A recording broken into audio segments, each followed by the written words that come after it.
So we couldn't be more pleased that Sharon Blackie has come all the way from Connemara, Ireland, to be with us this weekend. And how this came to be is a short story. Over a year ago, storytellers Martin Shaw and Paul Kingsnorth visited Point Reyes and offered a weekend workshop. And as many of you know, Martin has been here several times. But during the lunch break, I had the good fortune of sharing a meal with a few other women. And we started talking about women storytellers. And the idea arose of Black Mountain Circle inviting a woman storyteller to come telling stories about women next time around. And a few months later, Claire Cummings, out of the blue, contacts Steve and I and suggests that Sharon Blackie come. And here we all are. Thank you for coming. And Claire just told me that she first heard about Sharon through Martin Shaw as well. So I wonder if we have Martin to thank for getting us all together here tonight in Point Reyes. And of course, Sharon. So tonight's format, first we're going to hear from Sharon, and then Sharon and Claire Cummings will be in conversation, and then we'll follow that with audience questions at the end of the evening. So Claire Cummings has spent 40 years pursuing a quest to better understand what we call sacred land. It's been both a personal, spiritual journey and a professional one. As a lawyer, she represented and advocated for traditional indigenous groups in the protection of their sacred places and practices. But Claire, as you'll see, she is not a Native American heritage. She is of Celtic descent, and so she turned to Sharon as a teacher to learn more about her Celtic ancestral traditions and stories. So Sharon Blackie is an award-winning writer whose work sits at the interface of psychology, mythology, and ecology. Her books, articles, online courses, and residential retreats are focused on the development of the mythic imagination and on the relevance of our native myths, fairy tales, folk traditions to the personal, social, and environmental problems we face today.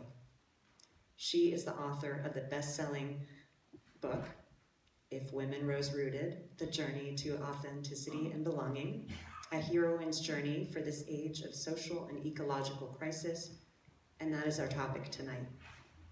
Her latest nonfiction book, The Enchanted Life, which many of us are delving into tomorrow. She is also the author of the novel, The Long Delirious Burning Blue, and an upcoming book, Foxfire Wolfskin, a collection of original fairy tales about shape-shifting women. I can't wait for that one too. Coming out next year. Sharon returned to Ireland in 2014, and she lives among the mountains, the lakes, the seaweed-strewn tidal inlets of Connemara. She looks after hens and bees and grows her own vegetables and herbs. Her experiences on the westernmost edges of the Celtic fringe gives her a unique perspective on the psychology of belonging and our relationship with place and the wild. I want to welcome her to our wild lands here in Point Reyes.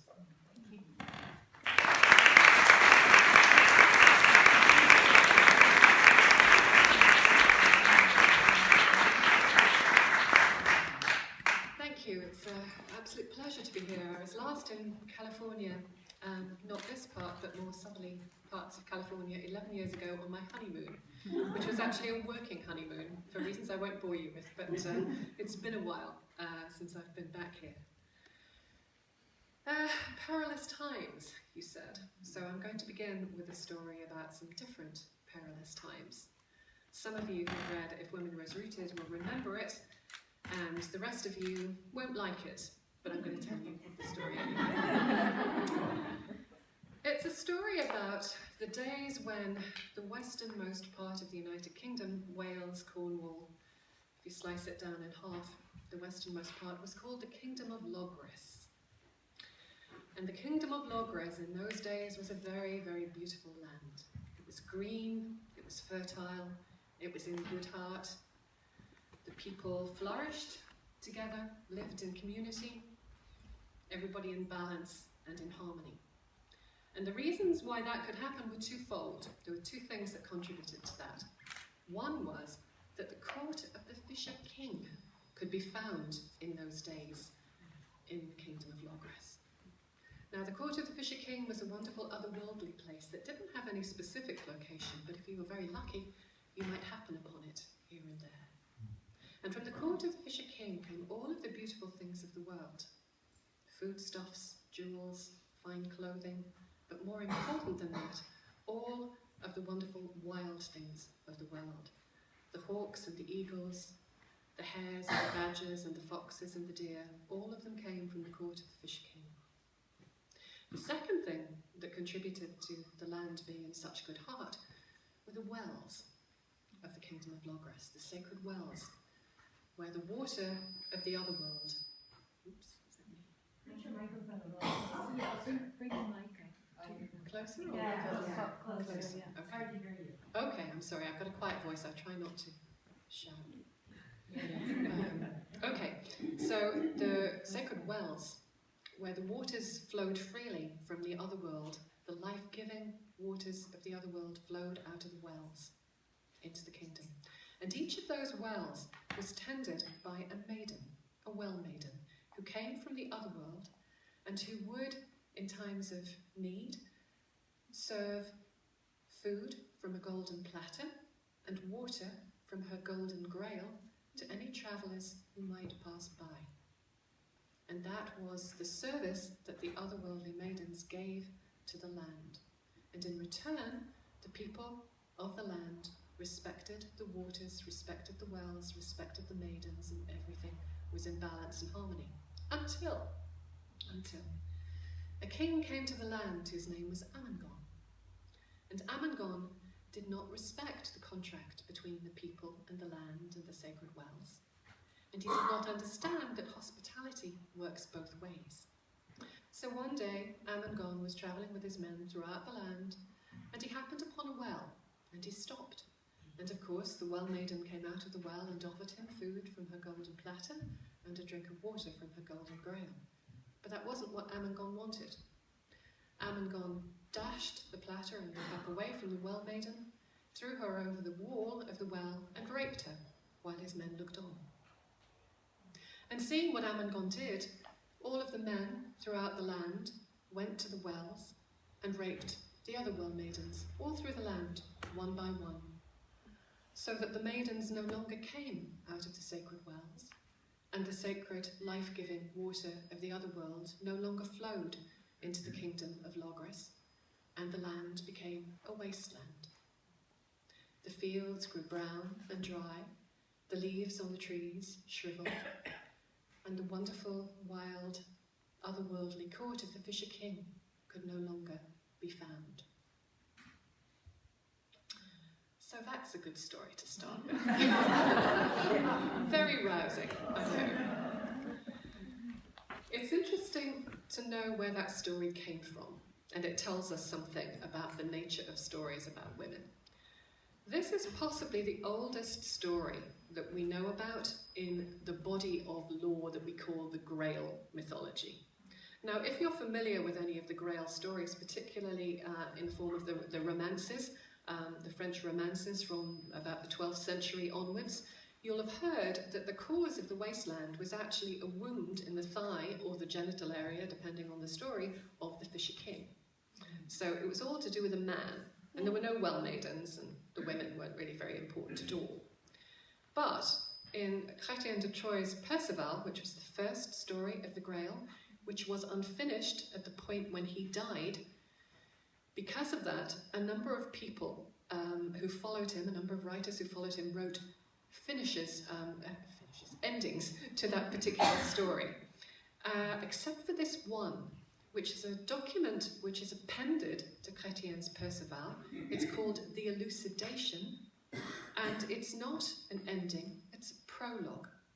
This is the only place where we find this story. It does not exist anywhere else in the old texts. Now, I'm not going to bore you with all of the provenance. arguments, but to cut a very long story short, it's believed that it came to France from a Welsh storyteller whose name was Bleheris, who in turn very likely discovered the story in Ireland. This is the oldest existing story that we know of that is formed part of that Grail mythology. And it is very, very clear in that story that it is the women who hold the Grail, that is the women, the otherworldly women, who are providing the flow of life-giving waters from the other world. Now, I need to just make a point here that in Celtic mythology, and particularly in Irish mythology, the other world and the land are not separate. They're not two different places. The other world is not some transcendental place up here. It is absolutely enmeshed with the land. In some senses, it's another way of looking at it. It's kind of piercing through a veil. It is entirely related to the land. The health of the land comes from the other world, which is part of it. And it's very clear also in the old mythology, not just in this story. You have to understand this story in context to make any sense of it. It's very, very clear that in all of the oldest Celtic mythology, it is women who are the providers of the life-giving force of the other world to the land.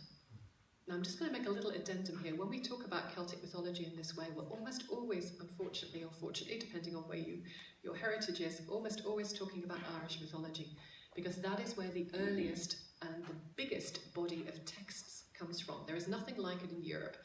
In Ireland, these stories started to be written down around the 5th and 6th century, and they were a remarkable, unparalleled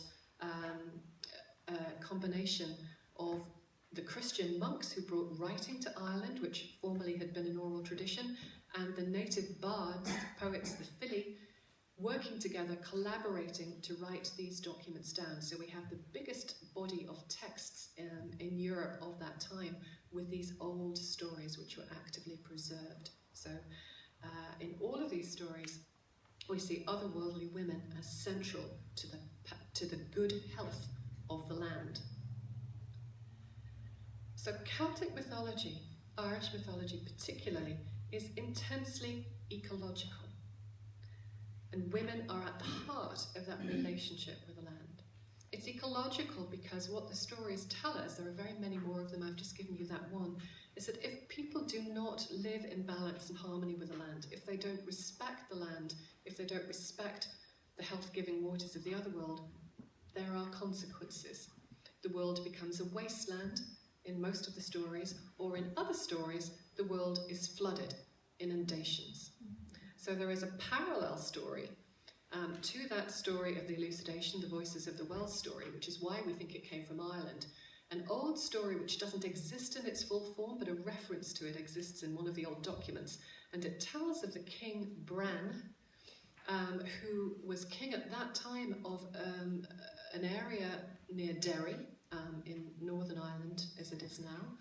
And Bran, this old story goes, heard of some treasure that was kept at the bottom of a well by otherworldly women. And Bran took his men down the well to steal the treasure from the otherworldly women. It's not entirely clear, but the suggestion is that they didn't behave particularly well while they were there either. And as a consequence of that, the otherworldly women sent the waters of the well up into the land. It flooded Bran's kingdom, inundated it, which is now Lough Foyle. So that series of stories about women who, when they are violated, when things are taken from them, when the feminine is disrespected, the feminine being the land, there are consequences. It's either a wasteland or there are the waters come up and flood the place. So there is another concept in the Irish tradition particularly which makes even more clear this relationship between women and the land, and again the absolute need for people to live in harmony with the land. And the concept or the idea that I want to mention to you is called sovereignty. Now, sovereignty is quite a common word, and when we hear sovereignty we think of personal power. It's got nothing at all to do with us. It's about the land. Sovereignty in this old tradition is nothing to do with the individual, it's nothing to do with personal power. It is a quality of the goddess of the land. Okay, her name was Sovereignty. Now that's the overall name, because in Ireland, all of the goddesses, almost all of the goddesses, were tribal in nature. So you find different goddesses representing this quality of sovereignty by different names. In Ulster, you might have Macha, after whom Armagh is named. Queen Maeve, as we often call her, Mev, in Connaught, was another regional representative of sovereignty. So there are various different females, tribal goddesses, goddesses of specific places, all of whom represent sovereignty, which is the power of the land. And the power of the goddesses of sovereignty, whoever they might have been, were to choose the rightful king. Because I should say at this point that although we're talking tonight about women in Irish mythology, it was very, very clear that the relationship between women and men, between the masculine and the feminine, was absolutely critical. That balance was critical. Sacral kingship, that is an honourable, truthful, justice focused king, was also critical to the land being in good heart. It wasn't just about the otherworldly women, it was about a just king. They had very, very clear concepts of what a just king was. So much so that right up into the 16th century in Ireland, there was a tradition of sacred marriage between the king and the land. So there were various rites of kingship which involved, it's called a banasri for those of you who like to hear a bit of Irish, and there were all kinds of different forms that might take, but the king married the goddess of the land in order to be truly a king, and that was a requirement of the king. So recognising that need for people, for the tribe and the land to be in balance and harmony, for one to respect the other, was absolutely central to that old tradition in the Celtic countries, and particularly in Ireland. There is also, with the women, we're going to talk about this a little bit more, all of this a little bit more later on in the conversation. So I'm just giving you a very, very swift kind of like overview of the situation at the moment. There is also, in these tribal goddesses and the goddess of sovereignty, a very, very strong sense of kinship with the rest of the natural world. So you see constantly shape-shifting women, which is why I'm so focused on stories and on fairy tales about them. Irish goddesses, Irish divine females, would very often take the form of a crow, of a heron, often a bird, but not always. A deer was quite common. And it's very, very clear also in this old literature that is because there was no clear distinction, as there is now, between animal wisdom and human wisdom. There was a very clear sense, that animals had a particular form of wisdom which we do not have, and that was respected.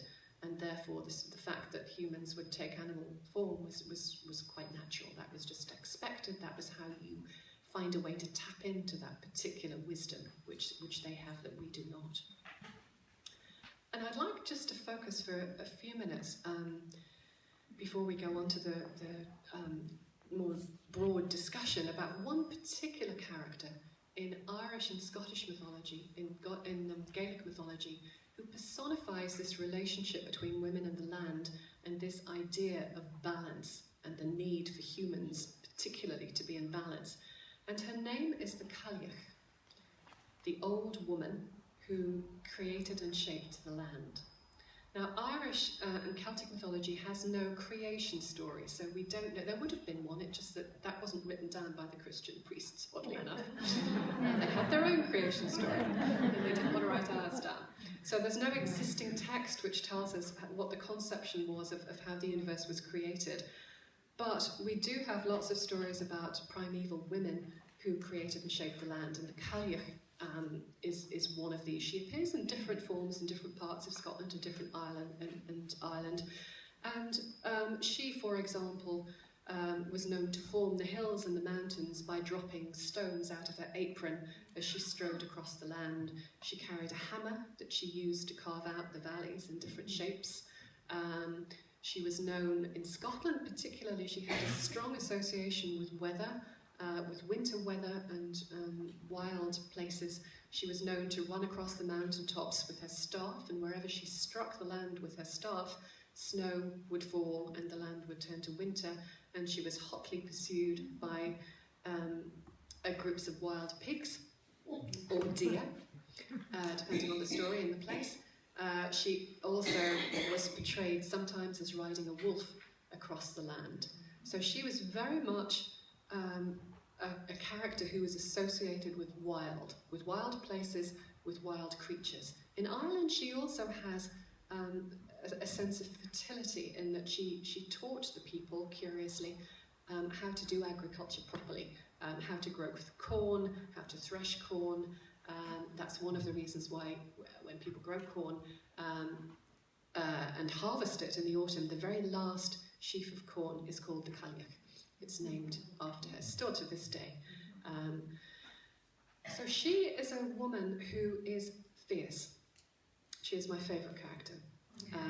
She's a fierce protector of the land and the creatures on it. She doesn't always have a great love for humans, particularly when they take too much. So there are all kinds of wonderful stories from the Scottish Highlands about a Cailleach in a particular area, Benverick, where she is constantly shown preventing hunters from taking hinds, female, I don't know whether you call them hinds here, female deer, during the pregnancy season. So if a hunter should try and shoot a hind, the Cailleach appears and basically tells him what the consequences will be if he takes too many hinds, and the stories of the hunter saying, no, I never touched a hind in my life, I'll take a stag instead. And then the Cailleach is okay. And it's very clear from these stories that if they take too much, if they take the wrong thing at the wrong time, in the wrong season, there will be consequences. So she is the one who basically keeps everybody on track, who protects the wild things, who keeps everything in balance and in order. She's a character who knows above all when to say no, when to stand firm and say that is enough. She's a character that can be fairly wrathful, and I use the word wrath rather than rage because I think it has a different connotation, at least in my part of the world. So rage, anger would be kind of like a lashing out, it would be a kind of like automatic emotional reaction to something, whereas wrath, in the sense that the Cailleach uses it, is kind of like a righteous anger. It is an anger for a reason that basically says no more. It doesn't lash out unthinkingly. It just refuses. It stands firm against the incursions of men, of hunters, into places where they should not be, and it says that is enough. And I think for us in the Celtic countries, and for those of us that have that ancestry, she is a very, very fine role model for the times, because all too often, the otherworldly women in Celtic mythology that are given to us today are slightly more ethereal, often in the way that they're portrayed. They're slightly prettier, but the Cailleach is old and ugly and absolutely will not have anything taken that should not be taken. And she's a very, very fine role model, and one that I strongly suggest that you go and find some stories about her, because there are many of them. She is very much guardian and protector of the earth. And so we have, in this tradition, we have a whole series of stories about divine women, otherworldly women who personify the land, who must be respected for the land to flourish and for the people to flourish, who, if they are ignored, if they're disrespected, if they're raped, if they are stolen from, there are dire consequences. And I think that also that is something that is very important. There is very much the sense in these stories that people do not do bad stuff because they know that there will be consequences. And that's very, very clear in the teaching, and it's also a very, very important teaching for perilous times. If there are consequences for people, then it's interesting how they take notice of what needs to be done. So these stories, in summary, and again I've just given you a little overview of them, we're going to talk a little bit more about them now. These stories, in their written forms, are some of them as old, in the written text, some of them as old as 1500 years old. But before then, they would have belonged to an oral tradition, which would also have been passed down through the centuries. We know that the Cailleach in particular is very old, probably coming from Proto-Indo-European roots, well before the Celts even, because she does not appear in the later Celtic pantheon, the Tuatha Danann as we call them. She doesn't appear there, she's quite separate from them. And throughout Europe there are many, many stories of giant women in Scandinavia and other parts of Europe who also shape the land and who are some kind of primeval force of the wild. So these traditions go back a very, very long way. And so it's curious to me, and maybe it's curious to you too, why we don't know more about them. My own feeling on this is certainly in the UK and Ireland where I grew up, these are presented just as stories, just as stories. I say just as stories, there is no such thing arguably as just a story. But they're presented as kind of like ancient curiosities, like a fairy story might be, something largely for entertainment. Or wasn't it funny that they thought that in those days?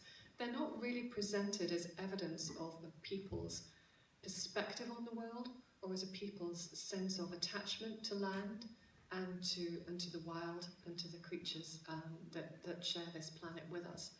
But it's very, very clear when you delve into those stories, when you delve into the old texts, that the worldview that is represented there is one that we really could use today. It's an intensely ecological worldview. It's one that's based profoundly on a balance between masculine and feminine energies and individuals.